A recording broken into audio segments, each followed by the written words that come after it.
Sarwenda terkena salah satu penyakit langka. Saya tahu banget, ibunya anak-anak dia tidak begitu. Dia tidak begitu.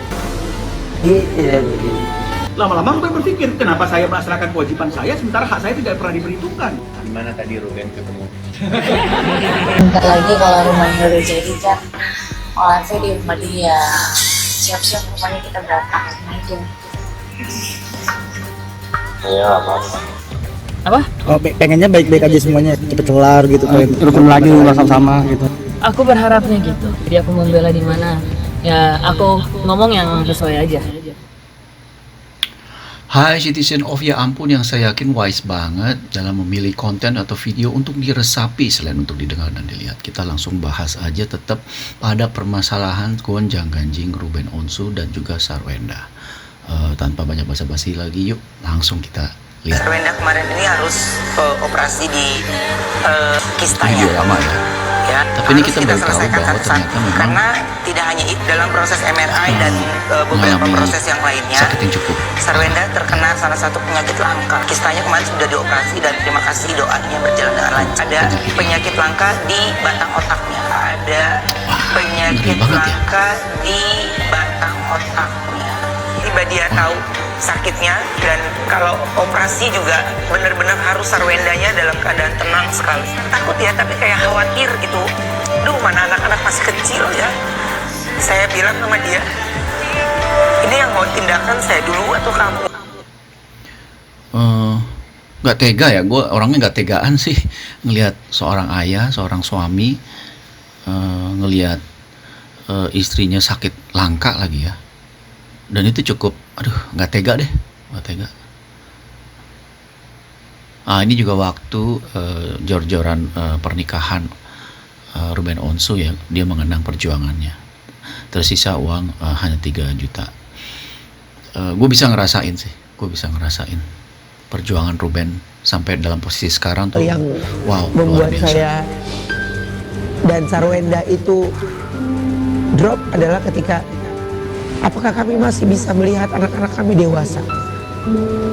Jadi ini waktu kalau Ruben dan ada perkembangan Sarwenda dari dia. sakit ya. Hari Tadi kan ini kita dia dengar Sarwenda kelas 2 sakitnya, SD.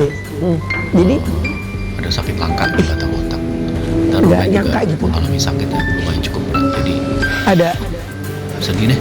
di posisi yang dimana ya anak udah tumbuh besar gitu. Tapi sampai gak ya kita? Ya Allah Ben, Aduh, nyampe Ben. Ya, aduh, sampai gak ya kita ngeliat anak kita besar? Gue gak tega banget. kenapa gue bicara Sedih gitu? gitu. Karena Gue bisa ngerasain kemarin banget tuh sih. gue biasanya kalau Gua bisa setiap mau ngerasain akhir banget. tahun tuh gue pasti udah punya bayangan ya. Terus saya ngomong sama istri saya gini, Zita, kok aku kayak Iya ya. nggak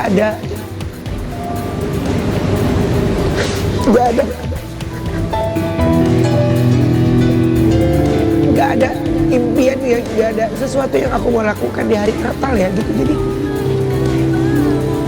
Natal nanti kita ada nggak ya gitu. Jadi ya ada. Sedih banget ya, nggak tega gue ngeliat. Gue nggak tegaan sih ngeliat perjuangan Ruben. Karena gue tahu sekarangnya ya, yang lagi gonjang ganjing nih soal pernikahan.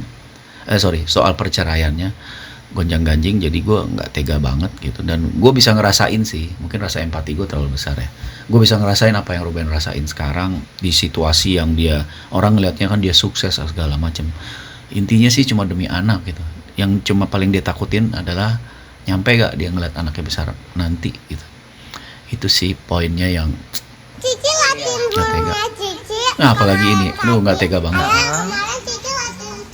Ngeliat masa kebahagiaan seperti ini dan melihat kondisinya Ruben sama Sarwenda sekarang, sedih banget.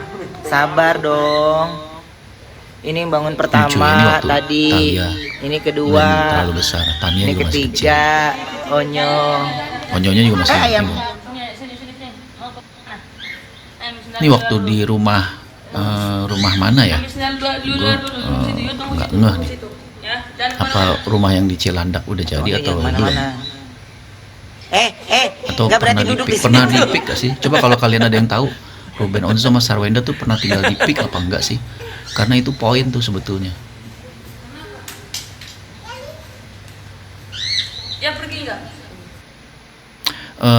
ini masa kebahagiaan ya waktu mereka belum bercerai. Cuman gue pengen tahu ini rumah yang di mana ya? Karena nih gue jadi ada ide nih. Apakah Ruben Onsu dengan Sarwenda itu pernah tinggal di PIK? Coba kalian yang tahu apakah mereka benar pernah tinggal di PIK? Karena dari channel lain ataupun video lain yang pakai topeng itu, entah yang Fitri, entah yang Tuti itu bilang majikan Akan mereka atau bisa tuan dibicarakan mereka lagi. pernah tinggal di Iya PIK. pasti Jadi kita bisa tahu Ruben kan orang yang bertanggung dari situ. jawab. Nah Hanya ini saja jangan Bang Minola artinya ya, itu tidak ada diskusi. lawyer dari Ruben. Jangan Ya. S aja memutuskan. Harusnya diskusi dong. Suami istri diskusi. Pak, ini anak-anak mau liburan. Pak, ini ada mau sekolah anak-anak bagaimana? Perlu nggak ada sini Pak? Biayanya segini. Betul tidak? Diskusi ya, mantan Bukan suami dan memutuskan sendiri mantan terus kemudian istri. tinggal tagih. Ketika Penting dalam dipertanyakan sebuah kemudian akhirnya perceraian Ruben dianggap tidak mau bertanggung jawab. Ruben dianggap Yang banyak berhubungan tanya, dengan jangan Akta begitu lah. 39 ya. Ini jangan fokus ke masalah uang nafkah. Katanya kecil 200 juta. Oh sekarang bicaranya dulu uang nafkah. Jangan melarikan konteks persoalan gitu loh. Persoalannya adalah kenapa kamu tidak kasih anakmu 2-3 hari berkumpul bersama ayahnya. Itu dia esensi.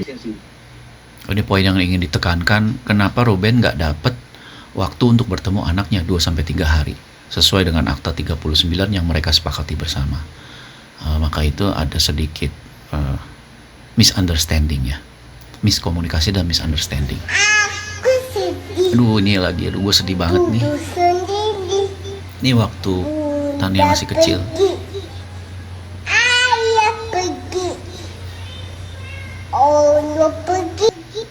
Enggak ya, ayah bunda nggak pergi, ini cuma nyanyi-nyanyian yang nggak ada hubungannya ya.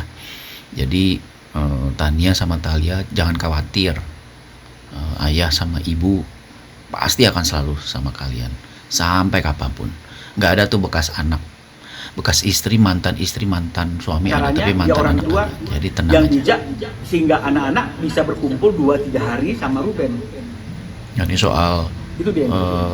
keinginan dan ini kan haknya ada Ruben kewajiban. Ruben berpikir, untuk bersama kewajibanku bayar anak. terus bahkan melampaui apa yang seharusnya. Hakku nggak dapat. Loh, dia bilang kewajiban dia, bayar dia juga uang dia juga nafkah. ingin menunjukkan Tapi aksi haknya protesnya. juga Aku juga bisa harus tidak melaksanakan dipenuhi. kewajibanku. Dan Bang Minola itu ngomong baru begitu ya. dilaksanakan mulai dari Desember. Ya, sampai hari ini baru 6 bulan udah Sampai teriak. hari ini. Anaknya juga yang mau dikasih makan, yang mau dibiayai, udah teriak gitu loh. Dianggap dia jadi pahlawan. Ruben selama ini yang bertahun-tahun menafkahi Dia anak-anaknya bertahun-tahun apa menafkahi, dong berarti namanya? selama ini Teman-teman kan juga yang menjadi mereka saksi bercerai ketika dipertontonkan 2024. dari bulan ke bulan selama setahun Ruben selalu lebih lamanya. menafkahi. Biaya yang begitu besar untuk seorang mantan atas nama anak. Biaya yang S begitu besar itu untuk nama seorang anak. mantan. Apakah itu membawa Ruben bisa berkumpul 2-3 hari dengan leluasa bersama anaknya? Tidak. Lama-lama Ruben berpikir, kenapa saya melaksanakan kewajiban saya sementara hak saya tidak pernah diperhitungkan. Jadi yang dituntut Sekarang saya cuma tanya, pengen yang masih menikah aja ada ketemu nggak suami anak. kalian memberikan nafkah Miskomunikasinya itu 225 ingin juta per ketemu bulan? anak Ayo nih yang belum 2-3 nikah. hari dalam seminggu. Ini mantan loh, Itu doang sih yang diminta Ruben. masih diribetin juga. Jadi Oh, kalau masih nggak diribetin juga, ketemunya kata itu Bang Minola. udah dari Desember, kalau menurut Ruben nggak ketemu sama anak-anaknya. Ini ada chatting-chattingan ini. Ya. Itu ada Talia tuh, bukti chatnya 30 tuh ya, Bang Desember. Minola memegang Halo bukti Cici chat. lagi apa? Ya. Chat Ruben sama Lagi Talia ya. vacation, I happy. Wow keren. Pastilah happy. Jadi kapan ini ada komunikasi Desember nih? Ya. Terus ada 25 September, 25 April. 25 April chat lagi Talianya, jawabnya 15 Mei. 25 April jawabnya 15 Mei. Coba kalau Hampir kalian 2 minggu. chat anak kalian, 2 minggu lebih dong ya. ngechatnya 25 April, jawabnya 1 Mei dan 15 Mei. Apa reaksi kalian? Anak loh. Anak ya benar. Jadi jangan coba tanya-tanya lagi gimana komunikasinya, gimana ininya, ada semuanya sama anak. Jadi ini hanya masalah miskomunikasi ya antara Ruben yang pengen banget bersama kedua putrinya 2-3 hari dalam seminggu. Buat Kak Ruben aja, itu tuh kayak auranya tuh kayak udah ngeblok gitu. Ini waktu ada paranormal ya. Kayak kepompong, tau gak? Jadi gue bingung, kepompong maksudnya apa ya kepompong? Kak Rubennya itu kayak kepompong, beda banget sama Kak Sarwenda. Itu sebenarnya udah lama, udah dari 2 tahun yang lalu, dan memang Kepompong. sebetulnya itu bukan satu Maksudnya ada yang atau 2 kayak orang melindungi pintar yang gitu dia ya, datengin melindungi sebetulnya, Ruben, kayak karena memang kepompong ya. sebetulnya Aura dong, udah jadi bukan ya, inceran bukan gitu. aura. Benar Akal. Yang tahu, itu terus sudah di kolom dibangun komentar kerajaan tuh, di situ. kadang-kadang Jadi masih orang yang bingung aku nih. bawa ke rumah pasti keringetan. Iya. Pasti keringetan. Keringetan. Nggak habis-habis. Jangan Dia udah naruhnya banyak banget. Iya, jangan kan gitu. Aku deket Kak Ruben aja, itu tuh kayak auranya tuh kayak udah ngeblok gitu. Ini maaf ya Kak Ruben. Ini auranya kayak ngeblok. pompong tau nggak? Maksudnya Kak ngeblok. Ruben itu Kak Ruben. Tolong jelasin ke gue deh yang ngerti ya di komentar, gue kurang paham nih dunia mistis. Tadi kayak kepompong terus auranya ngeblok. Maksudnya ngeblok tuh gimana ya? Next coba. Gimana tadi Ruben ketemu? Ini yang terlalu sebelum lucu nih. Saya cuma diserahkan semuanya yang saya lewati ini, dia lewat dalam doa juga bagaimana. Kita nggak ada yang pernah tahu setelah ini kita bertanya Ya. bagaimana ya Enggak, kadang kan saya lihat di Instagram gitu kan, wih ada promo umroh bareng Ruben, namanya biasa lihat Ruben di TV kan kita juga pengen ya. Kak Igun bercanda banget ya. ngapain ya? Oh, pelakat ya. Tapi ini lucu ya, maksudnya sebelum berangkat Ruben tuh terlihat bahagia banget ya. Gue ngelihat senyumnya Ruben di sini bahagia banget karena habis ketemu Thalia sama Tanianya. Despite dari semua omongan, tapi gue ngeliat Ruben jarang banget tersenyum lepas begini, bahagia. Nah ini kita bahas ya waktu dia live bawa anak dua-duanya. Ini kita bahas peraturannya nih. Tuh gue udah nih, Komisi Perlindungan Anak ingin mendukung penuh pengakuan gini. Pembatasan usia PP Tunas Komdigi, batas usia akun medsos itu 16 tahun memiliki akun. Tapi kan ini bukan akunnya waktu live itu bukan akunnya anaknya ya. Jadi kalau misalnya memang itu akunnya dia, pasti akan langsung diblokir karena ada peraturan baru dari Komdigi. Platform diwajibkan menghapus akun-akun di bawah umur. Sejak regulasi ini berlaku, jutaan akun anak di bawah 16 tahun akan dinonaktifkan secara bertahap oleh Kementerian Komunikasi dan Digital bersama pihak pengelola aplikasi. Jadi peraturan ini dibuat supaya tidak ada anak-anak yang di bawah 16 tahun. Ya, nah sementara ada pertanyaan, kok Thalia sama Tania boleh ikut? Itu yang menjadi permasalahan nih. Pihak dari Ruben tidak setuju dan sangat berkeberatan jika anaknya dilibatkan dalam penjualan live di sebuah platform bersama pacar barunya Sarwenda yang tadi kita lihat ya. Itu yang diberatkan. Nah yang selanjutnya adalah kebijakan resmi batas usia live TikTok. Batas usia minimum live berdasarkan komunitas global TikTok support pengguna wajib minimal 18 tahun bisa menyiarkan. Itu kan yang menyiarkan berarti hostnya ya. Nah ini deteksi dan pemblokiran. Sistem algoritma TikTok secara otomatis mendeteksi kehadiran wajah anak-anak pada saat siaran langsung. Jika terbukti ada anak di bawah umur, terutama di bawah 10 tahun yang melakukan live atau mendominasi siaran dewasa, akun tersebut akan langsung dikenakan pelanggaran berat underage commercial atau host dan diblokir secara permanen. Nah ini gue nggak tahu nih apakah pihak dari Sarwenda ini, hostnya ini, yang pemilik akun ini masih bisa live apa enggak. Kalau misalnya mereka masih bisa live berarti itu nggak masalah karena kan tidak mendominasi. Di situ tulis tuh yang melakukan live atau mendominasi siaran dewasa. Karena kan yang diributkan adalah waktu Thalia dan Tania ini dia tidak mendominasi. Jadi kalau dia masih bisa live berarti tidak masalah, tidak melanggar. Sanksi hukum terkait eksploitasi anak ada dua pasal nih, kita lihat nih, pasal 26 Undang-Undang Perlindungan Anak dan pasal 761 Undang-Undang Nomor 35 tahun 2014 ya. Ini benar-benar melakukan eksploitasi secara ekonomi, yaitu yang tidak boleh ya. Nextnya, dan solusi dan tindakan amannya apa? Jika Anda adalah orang tua atau kreator yang membuat konten kategori ibu, anak, atau produk bayi, hanya orang dewasa yang tampil. Pastikan siaran langsungnya sepenuhnya dibawakan dan dipandu oleh orang dewasa. Jadi sebetulnya nggak apa-apa ya, dipandu. Jadi bukan anaknya yang memandu atau jadi host. Batasi kemunculan anak. Jangan biarkan anak di bawah umur berinteraksi langsung atau berbicara di depan kamera live. Jika anak harus mencoba produk seperti pakaian atau mainan, kemunculannya harus didampingi penuh oleh orang tua dengan durasi yang sangat singkat agar tidak memicu pemblokiran otomatis oleh sistem keselamatan digital. Jadi kita bahas kenapa Thalia dan Tania itu muncul di situ dan jadi memberatkan kan, keberatan. Tapi secara TikTok, kalau kita lihat akunnya Sarwenda belum di ban secara otomatis, berarti masih dalam batas-batas wajar dan boleh ya, boleh secara TikTok. Ini kan peraturan dari live TikToknya, tapi secara undang-undang negara itu bisa kayak tadi. Pas ada dua pasal ya, pasal berapa, 26 atau sama 761 kalau nggak salah gua. Kalian bisa lihat, jadi itu bisa melanggar. Nah ini yang bisa menjadi senjata yang cukup kuat dari pihak Ruben pada saat nanti mereka akan bertemu di pengadilan. Mudah-mudahan setelah Ruben pulang dari Tanah Suci, sebelum ke pengadilan mereka bisa bertemu dulu ya. Gue sih masih berharap bisa cari solusinya. Nah ini waktu Mau nggak? yang Sarwenda membelikan mobil. Mau yang warna apa? Ini mobil loh, pun bukan kaca. Iya tapi Timnya ya, salah satu timnya mungkin kalau nggak salah namanya Manda ya. Iya, mau yang warna apa? Orang berpuasa guys. Tuh dibeliin mobil listrik loh. Suka ini bun, rose pink bun, cakep banget bun. Mobil apa sih?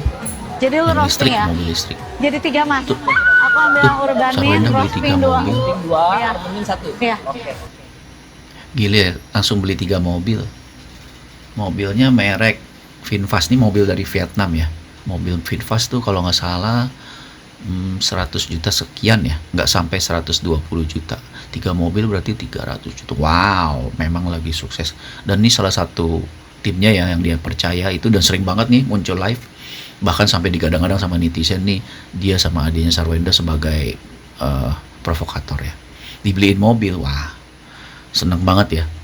Gue juga senang kalau dibeliin mobil sama bos gue. Teman anak ini. Next. Tapi aku tahu banyak fansnya Ruben juga Ini yang waktu pengen Melanie tahu bahwa Ricardo sekarang lagi interview banyak di sekali sebuah pemberitaan tentang Ruben Onsu. Nah, pemberitaan Ruben Onsu. Kita kasih tepuk tangan semangat supaya Koko Ruben bisa. Aduh, gue paling gak tega banget nih ngeliat Ruben begini. Ini pasti gejolak emosinya, apa yang dialamin di panggung semegah ini, itu aduh berantakan banget deh emosinya pasti. Tapi dia tetap profesional, tetap tersenyum, dan tetap bisa menjalankan pekerjaannya sebagai host. Luar biasa sih, Ruben luar biasa. Kalau gue di dalam posisi Ruben, runtuh, gue langsung runtuh.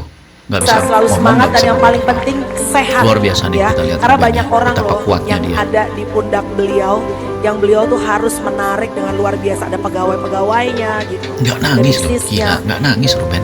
Apakah pemberitaan Kalau yang gua begitu jadi kenceng dia saat ini udah di luar runtuh sana langsung. yang aku tidak akan tanyakan Becek secara nih. detail? Mata becek pasti dengan porsi dan tekanan emosi yang dialamin ya. Kalau ditanya, Nangis itu. gue tuh cuma nangis. ketawa Tapi doang nggak gitu. meleleh. Kalau gue Karena lihat tuh dia nggak meleleh. mata, terlalu air banyak mata. ikut campur. Berarti dia menahan Ya, banget nih. Dan apa dia sih bisa yang menurut gue gitu, kalau artikulasinya itu bukan tetap menjadi pikiran terjaga. utama, Biasanya bukan orang kalau emosi kan menyepelekan atau artikulasinya nggak menggampang, terjaga, ngomongnya ngaco. Ini saya tetap bisa terjaga, tetap menyelesaikan profesional. caranya sendiri. Wow, Tapi the terlalu real banyak. entertainer ini namanya. wah, orang yang seolah-olah dekat, ya ini banyak ikut campur, padahal sebenarnya gini, gue lagi concern dengan cerita yang berbeda gitu Mel. Gak gampang loh. Saya punya acara hiburan di siang hari. Ya. Kita harus masuk ketika live itu harus ceria, ketawa, gembira. Wah, mau ngomong apa lagi ya? The real entertainer sih Ruben, sangat profesional dengan begitu banyaknya permasalahan. Semua orang pasti punya masalah ya. Kalau dibilang masalah Ruben berat, ada yang lebih berat lagi. Tapi kalau dibilang masalah Ruben ringan, ada yang lebih ringan lagi. Intinya setiap orang mempunyai porsinya dalam menangani masalahnya masing-masing. Cuman yang patut gue beri catatan, dan memang ini menjadi pelajaran juga ya untuk teman-teman dari tim Ya Ampun dan penonton tim Ya Ampun, Citizen of Ya Ampun, dan untuk gue pribadi juga, bahwa memang setiap masalah itu seperti gelas kosong. Gelas ini, wadah ini, anggap aja diri kita. Kalau kita isi air terus sampai penuh, airnya ini adalah masalah. Terus kita pegang begini nih. Kita pegang gelas ini, kita pegang lurus ke samping.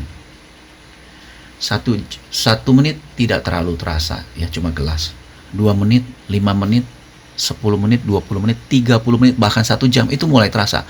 Walaupun gelasnya cuma kecil, cuma gelas nih, cuma segelas seperti ini, kita pegang terus, itu akan menjadi berat. Apalagi kita pegang gelas ini 5 jam begini, 5 jam begini, 5 jam, itu pasti akan terasa berat banget. Begitu pula dengan permasalahan. Apa yang dialami Ruben, menurut gue, pandangan gue pribadi, dan juga dari Citizen of Ya Ampun, gue yakin juga sama, itu berat banget. Di satu sisi dia sudah berjuang dengan segala konflik ya, dan akhirnya bercerai dengan wanita yang dia cintai dan dia putuskan untuk menjadi istri, dan dia mendengar sendiri gitu, walaupun tidak secara langsung, tapi dia mendengar bahwa istrinya mengatakan seperti itu. Di beberapa konten kita udah bahas ya, dia sangat sedih gitu. Apalagi orang-orang di sekitar istrinya yang kompor-komporin, wah, dan orang itu dia kenal, Jadi Ruben bisa tampil di acara ini, di interview dengan Melanie Ricardo dengan artikulasinya yang baik dan tidak runtuh seperti yang gue bilang ya, air matanya nggak runtuh, itu sangat luar biasa. Gue nggak pro kemanapun ya, gue nggak pro kemanapun. Ya ampun, selalu berusaha berdiri netral karena kita memberitakan kebenaran. Tapi gue hanya memberitahu bahwa sosok Ruben itu walaupun dengan masa lalunya yang katanya melambai, Cong, bagi gue Ruben tetap seorang ayah sejati ya, bukan hanya laki-laki sejati, tapi seorang ayah sejati yang sedang berjuang untuk membuat masa depan putra putrinya lebih baik lagi, dan itu yang sangat gue salutin, terus berjuang Ben. Ini next video. Aku kan nggak nyenggol bunda. Di postingan kan aku nggak ada nyenggol bunda. Oh, nggak, aku nggak minta maaf. Perihal kasus tahu kan ya? Asuh anak mungkin ayah kan. Oh, itu urusan ayah. Nah, ini wartawannya nanya nih soal statusnya Onyo yang bilang bahwa perginya sama anak, tapi nanti anaknya dititipin om tante, dia pergi kemana? Ada kan di statusnya, pernah kalian pasti udah tahu. Nah, di sini ditulis Onyo tidak minta maaf karena dia tidak menulis tidak menyenggol bunda. Tapi kan kita sama-sama tahu ya bahwa itu ditujukan untuk siapa, dan dia tidak minta maaf. Kenapa Onyo berpendapat dia tidak minta maaf? Karena dia menceritakan yang sebenarnya terjadi, bukan suatu kesalahan, bukan suatu kebohongan, tapi yang sebenarnya terjadi. Di dalam status itu juga kalau gue nggak salah baca, Onyo pernah bilang bahwa apa yang disampaikan ke dirinya, bahwa ayahnya tidak memberi nafkah, tidak kasih uang jajan, itu semua ternyata kebohongan yang harus diomongin sama Onyo. Itulah keputusan akhirnya yang membuat Onyo lebih memilih tinggal bersama Ruben. Ini menurut gue pribadi ya, mungkin seperti itu. Tapi dari omongan bahwa Onyo bilang dia tidak minta maaf saja waktu bertemu di bandara sebelum Ruben ke Tanah Suci, itu menunjukkan jelas bahwa standing groundnya Onyo itu adalah di kebenaran menurut dia. Dia berdiri di sisi kebenaran karena itu yang dia alami, itu yang dia lihat, itu yang dia rasakan, itu yang dia dengar. Jadi bukannya semata-mata kebohongan. Bisa dibilang kurang tepat ya waktunya ya? Bisa dibilang gitu menurutku. Nanti kalau misalkan ayah habis pulang dari umroh, mungkin bisa ajak ayah untuk ketemu sama anak-anak gitu. Tapi di video itu terlihat sangat canggih. Ini sih gue tahu ya, maksud omongan Onyo ini, wartawan bilang waktunya kurang tepat, bisa dibilang begitu kata Onyo. Maksudnya itu begini, kalau mau ketemu anak, kan ini yang jadi permasalahan kan soal waktu 2-3 hari itu yang Ruben tuntut dari Sarwenda agar bisa bertemu Thalia sama Tania. Maksudnya kalau mau ketemu anak itu jangan pas dia lagi jalan. Nih Ruben lagi kucuk-kucuk jalan nih sama timnya nih, mau take off. Gue nggak tahu berapa lama boardingnya, pokoknya dia mau take off, tiba-tiba datanglah Sarwenda bersama Thalia dan Tania dan adiknya itu dengan timnya juga.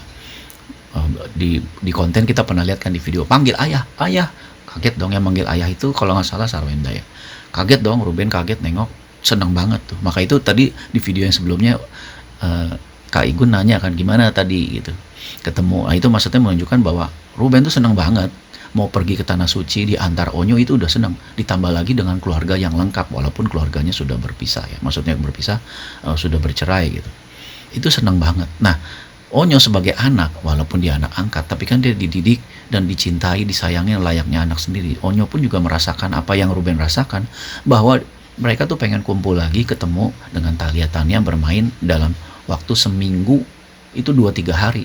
Maksudnya itu 2-3 hari itu bebas, jangan waktu yang mepet. Ini lagi mau boarding atau mau take off, tahu-tahu diajak supaya bisa ketemu. Dan ini juga bertepatan dengan laporan ke KPAI. Gue nggak tahu apakah ini ada hubungannya. Dan setelah Ruben di Tanah Suci, Sarwenda pun ke KPAI juga kan. Dan bahkan dia ke Polres Jakarta Selatan untuk, ya kalau Polres Jakarta Selatan itu nggak ada hubungannya dengan perceraian ya, tapi dengan hater yang membuat hoax-hoax yang tidak baik gitu. Tapi langsung ke KPAI. Intinya Onyo berbicara di sini, dia hanya ingin ayahnya bahagia, ingin ayahnya itu bisa tersenyum lagi, ketemu Thalia, Tania, dan ketemu sama dirinya juga. Bukannya Onyo merasa dibuang, kan cukup ketemu sama dirinya doang kan, dia kan juga anak. Tapi kan di mana-mana namanya seorang ayah pengen ketemu tuh sama semua anak. Gue bisa ngerasain sih, kalau ketemu sama anak, satu anak Misalnya anaknya ada 3 nih kayak Ruben, ketemu satu anak bahagia, bukan yang nggak bahagia, tapi jauh lebih lengkap kebahagiaannya kalau ketemu dengan tiga-tiganya. Apa yang Ruben rasain dan Onyo rasain saat ini, di mana dia di standing groundnya adalah berusaha untuk memberikan solusi yang terbaik, vibe yang terbaik, lingkungan yang terbaik untuk Thalia dan Tania, itu menurut Ruben. Sampai di sini dulu. Bye.